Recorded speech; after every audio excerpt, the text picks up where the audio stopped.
Hey folks, this is the Razer Book 13 for 2021, the Gen 2 model with an updated keyboard. I'm so happy about this. Last year when this machine was announced and released, I was pumped. I got my hands on it right away by pre-ordering it, but it had an inconsistent keyboard. It turned out that I wasn't alone and it was a pretty pervasive problem.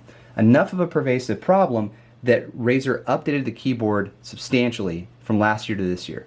So I have confirmation from Razer, although this is not advertised in any of their collateral, that the keyboard is now the same keyboard as the new Blade 14. It's an excellent keyboard. If you're comfortable with Razer's keyboards to begin with, you'll have no problem acclimating to this machine. It might take a day or two if you're unfamiliar with Razer's keyboards, but ultimately, I think you're going to be happy about it. Now, the reason that's important is that you're going to be using this keyboard a lot if you're hunting for a laptop like this. This laptop is excellent for users who use Microsoft Office applications. They do productivity work, they do live typing, maybe not a lot of Excel since it doesn't have a dedicated 10 key, although you can always buy an external one, but definitely for portability, high battery life, solid performance, this is the ultrabook to get. Now, if you've been following my channel, you know that I've also recently picked up a Lenovo IdeaPad Slim 7i Pro with a slightly faster CPU. It's the same CPU, but overclocked a bit more, or clocked a bit more, I shouldn't say overclocked. It's also 14 inches with a great keyboard. The problem I had with that machine is the glare from the display was too much. Every single model of this Blade 13, even last year, the Gen 1, all have an anti-glare coating on them. And as nice as that sounds, I mean, it is truly anti-glare.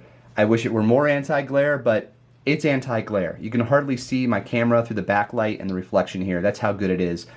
And that reduces your eye strain. I had a lot of issues using that Lenovo because of the lack of anti-glare or the weakness of any anti-glare coating that may have been on it.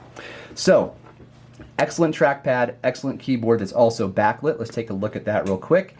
Now, you can do a pure white like I have. I think it looks really good. The white light, the white keys, and the silver chassis. Or you can do a per key RGB as Razer is known for. All of the adjustments to the backlighting are done inside of Razer Synapse. Razer Synapse is their application for controlling not just lighting, but also performance when plugged in or when unplugged. So when unplugged, I have this machine inside of Synapse set to optimize for battery life. And I'm getting about 11, 12, 13 hours of battery life. The type of work I do is mainly the Office suite, so Word, Excel, and PowerPoint.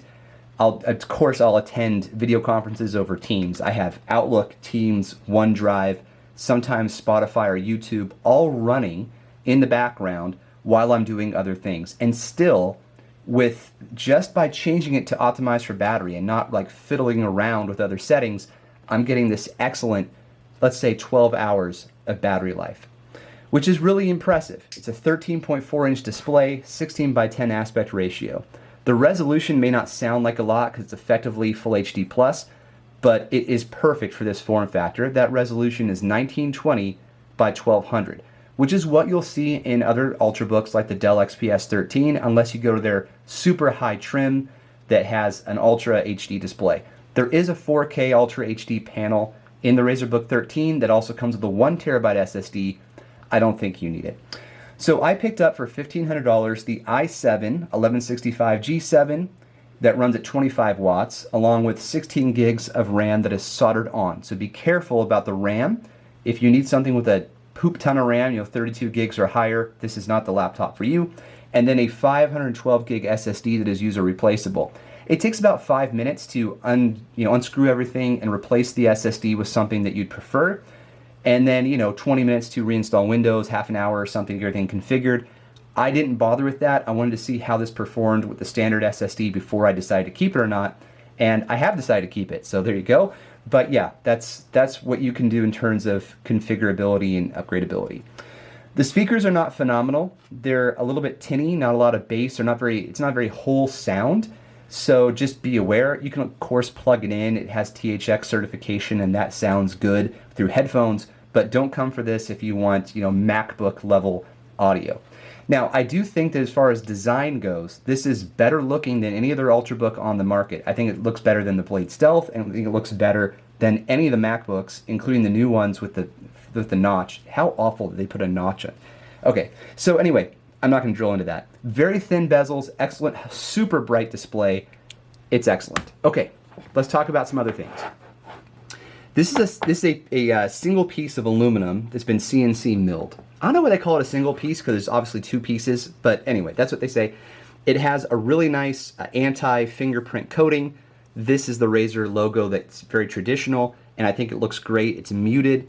It is, I suppose, a bit aggressive, but unless someone takes the time to look at it, I mean, who cares what people think? This is an awesome, if you like the way it looks, you buy it. Okay, micro SD card reader, full-size HDMI out, thank you, no more dongles for me, and a Thunderbolt 4. On the other side, another Thunderbolt 4, both are capable of charging, so you can charge this laptop from any side. USB 3.2, so if you want to plug in a mouse, something traditional, you can, and your audio jack. I want to call out the back for a moment. This rubberized grip and these tiny feet on either side, in combination with the feet that are already on the bottom of the device, that allows you to, it allows the laptop to stay more firm on the table. So it doesn't really, I'm giving it pressure here, right? It drags around. That's already very good when it's closed, and when the lid is open, you still have support. So check this out. Oh, I should also call out, while there is a lip on the front, it's hard for me to get my fingers in there. So one trick is you can slide it all the way to the edge of the desk so that your knuckle has more room to get underneath it, and you get a little more of an angle, or you just use two fingers. But it is a one-hand open with a magnetic closure, which is really cool. Okay, I wanted to show you guys this. Back to the rubber feet on the back. So, as you open the lid, hopefully this comes across, there it is. The bottom in the rear kicks up. So those feet that I showed you on the back, they sort of take the place of the rubber foot that's running along the top. So you still get, it's still pretty solid on the table and won't slip as easily. But also importantly, the bottom is where the exhaust vents out from, right? So your hot air is going to come out from the bottom. With this increased space, the heat has a better chance of dissipating, which will keep the CPU and the laptop itself cooler. It allows the CPU to run higher clocks without overheating or getting to a point of concern. That's part of the reason there's so much good performance on this. Now, I don't run benchmarks. I give you real world feel, partially because I'm lazy, partially because I don't care. I mean, look at all the benchmarks from the M1 MacBook Pro. This laptop outperforms in real world stuff for me, because I don't do video editing. I mean, I record videos, but I don't really do a lot of editing. Again, the laziness factor. Also, YouTube demonetized me, so it almost doesn't matter anymore. And I don't know why I was demonetized, by the way. But you can always buy me a cup of coffee in the link. But anyhow, this laptop, despite all the benchmarks, outperforms the MacBook Pro M1. So instead of taking 6 to 9 seconds to open an Office file, like say a Word document on the M1 Mac, it takes 2 seconds on this laptop. You might be wondering, how's that possible? I don't have an answer. I went through 3 MacBooks with the M1. They all had the same problem. I walked into Best Buy, I talked to the Apple guy, and he was dumbfounded. He couldn't believe it. On his display units, the M1s, it was super slow, right? 6, 7, 8 seconds. Then he busts out the new 14-inch M1 Pro, and certainly that opened the Word documents in lightning speed, which is awesome. But this is $1,500, and it runs Windows, which I'm more comfortable with. So why spend $2,000 on the MacBook Pro that has a giant notch cut out? What is the deal with that? Okay, anyway, that wraps it up, guys. This is an awesome laptop for people who are going to be typing a lot. They're going to be playing, not be playing games, although you can get away with playing some games on this. It has Iris Xe graphics. I just haven't tested it because I'm not going to play games on it. And you want to do some like traditional office work. You want something thin and light that looks really great, feels awesome to the touch. It's nice and cold in the morning. It doesn't get too hot as you use it. And you're going to be maybe doing some traveling. This is a really good laptop. I have the power brick put away because I don't use it very often because the battery life is so good. But the battery brick is very small, 65 watts.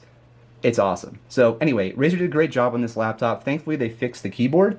I'm super happy about that. This is an easy laptop for me to recommend to people who are, again, going to do office work. They need portability and power without the graphical capability that is required for video editing and stuff like that. This is the way to go. I really like it. So thanks for watching. I really appreciate it. Catch you on the next one. Cheers.